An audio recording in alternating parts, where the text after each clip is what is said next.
Hello and welcome to Watchworthy. I'm your co-host, Miss Chris D. And it's your boy, Brother Ash. And we're back with episode 31. We're talking about the 2024 Netflix docu-series, Dirty Pop, the boy band scam. Dun, dun, dun. Damn. Another one.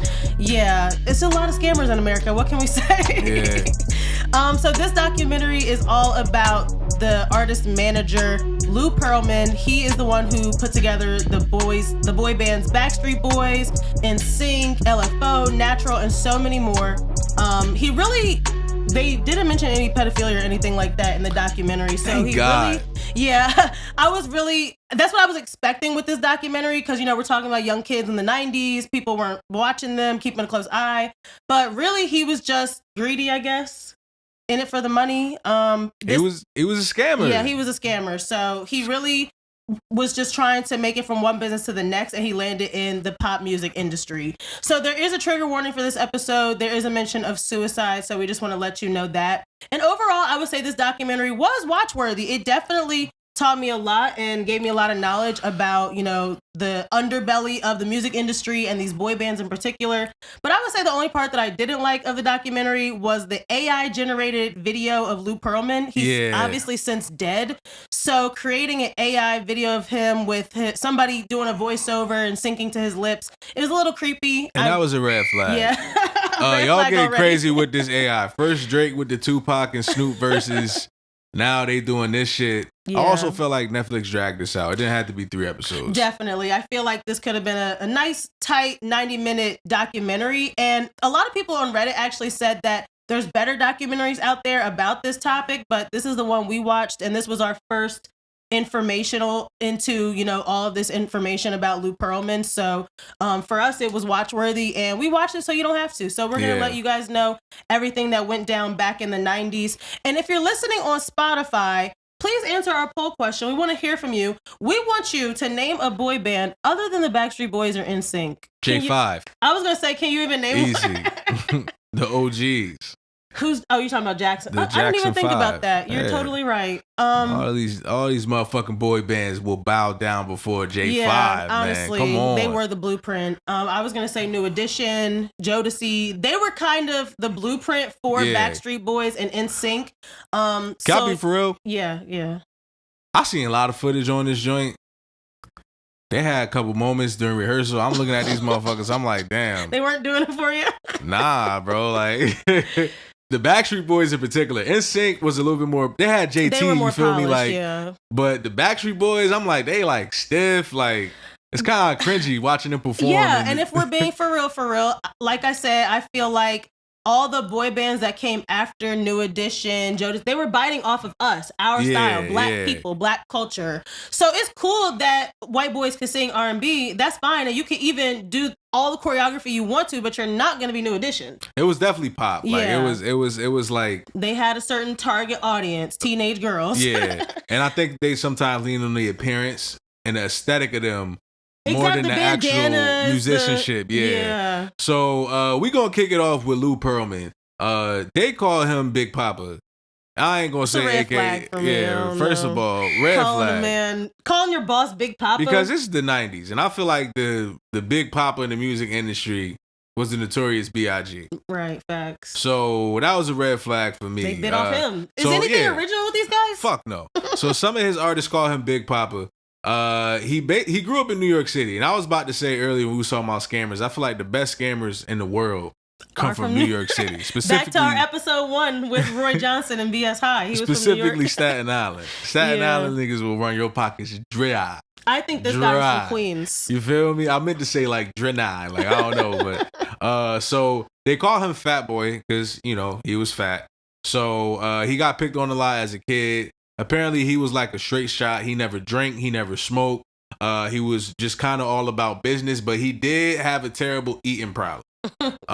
So Lou was a big guy. He was big throughout the whole documentary. Yeah. He never really had a time where he tried to diet or anything. He was like 90s big. Like, back like when my fault. But I feel like it was just that like kind of like the fucking bad guy in the Toy Story movie. Like it was just like Yeah. he's just that type of big white guy type, like in sloppy, the 90s. like, yeah. He was clean though, like he was clean, but he wasn't really stylish. He was shirt like always tucked in, yeah, like he was straight business, like just that type of guy. Yeah. So like we said, he was a good salesperson, so he ended up being a fantastic scammer. Yeah. His cousin is Art Garfunkel, right?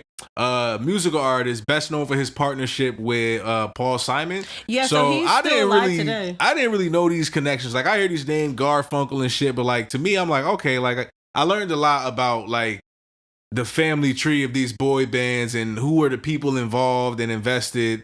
So Lou got into the industry by leasing airplanes to celebrities. So that seems like an honest business, honestly. Yeah, and it seems like a good idea. It seems like a good idea, and it was something that was lucrative for Lou, which like made him want to, you know. I think he said something like, "Oh, like I seen like how much money. What group was it that that they raked in from revenue and New tour Kids? sales?" And he said, "Yeah, it was New Kids." And he said, "Oh, I'm in the wrong business." So like that's what made him want to get into boy bands. So it was not. He like had a passion for music. No, and that's the difference between Berry Gordy and Lou Pearlman. You know what I mean? Like, well, obviously there's a lot of differences, but like he had no passion for the music, like no passion. It was all about money and dollar signs for him. So yeah, you know, some of his early companies included like Blimps, Air Advertising.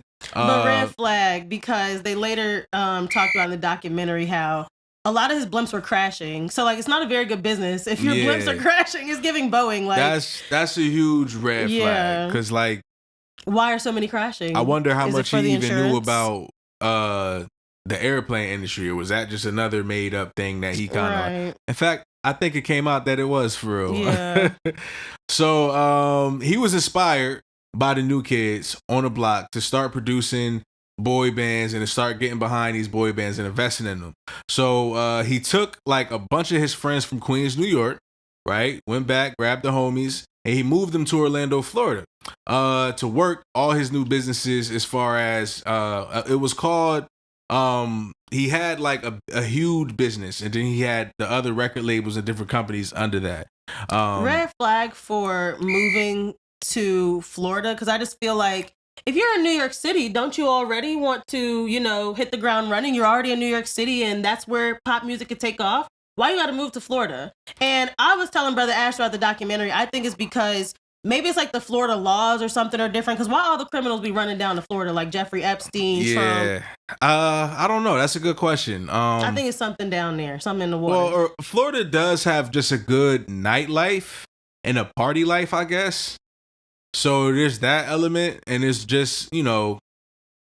I don't know if that's really why he went down there, though. Yeah. Knowing what we know. I mean, who knows? Because, like, he did go out and hang out with people with money in different industries. So it might have been some, you know, some nefarious other reason why he went out there for real. So, yeah. So Jerry was a friend of Lou. He was an investor featured in the documentary who knew a lot about the people that was on Wall Street and made connections for Lou. So Jerry claimed that the mafia, that they was behind Lou and they backed him. If you're friends with the mob, that'll connect the dots to Miami right there. Yeah. The mafia and the mob, you feel me? Like, so yeah, so they was behind Lou's companies. So that was definitely a red flag. Mark was also a childhood friend of Lou's, and he was featured in a documentary. And he said Lou was like the older brother that he never had. He was like this for a lot of people. He was older a brother, nice guy, apparently. A best friend. It was another guy named Frankie, who was another friend of Lou that got put onto the game. So Lou was putting on for his peoples. I will give him that. Yeah. It's just, shady business is shady business. So he had their families investing in Lou's companies, and their companies was making money. So that's how much like people kind of believed in him, like, because he brought people in that he knew, and he made them, had his lifestyle and gave them money and shit, and it looked good. Let me ask you, Brother Ash, if I was like, babe, my cousin is starting this thing, and it would be great if you would invest, like, would you be as open to it?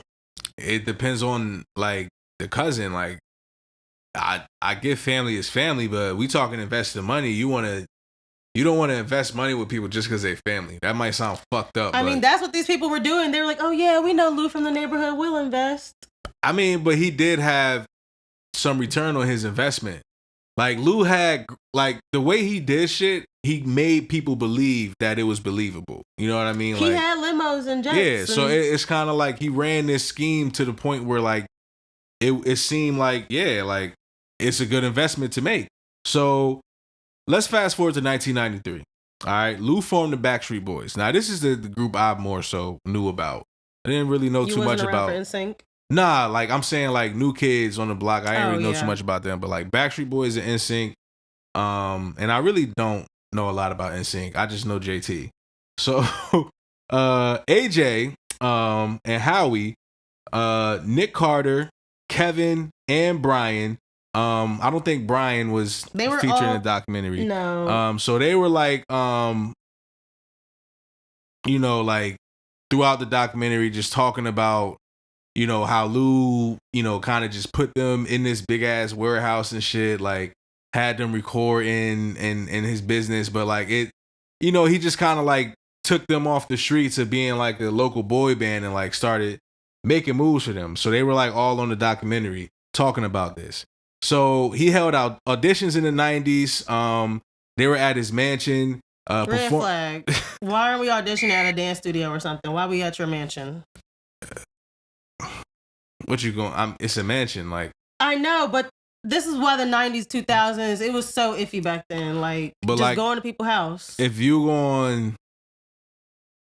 gonna tell me to audition for this boy band in a mansion, and I'm like 19 years old, fuck it, like. Look, that's just my personal red flag. Yeah, I'm not. It's definitely a red flag, but like I can understand why they went. Like, so yeah, they had performances at malls, you know, schools.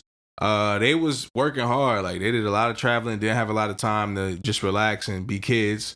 So Lou wanted the guys to like, you know, be ready to sing anywhere at any time. So that is definitely something I have heard before. And that's a red flag for me. Why?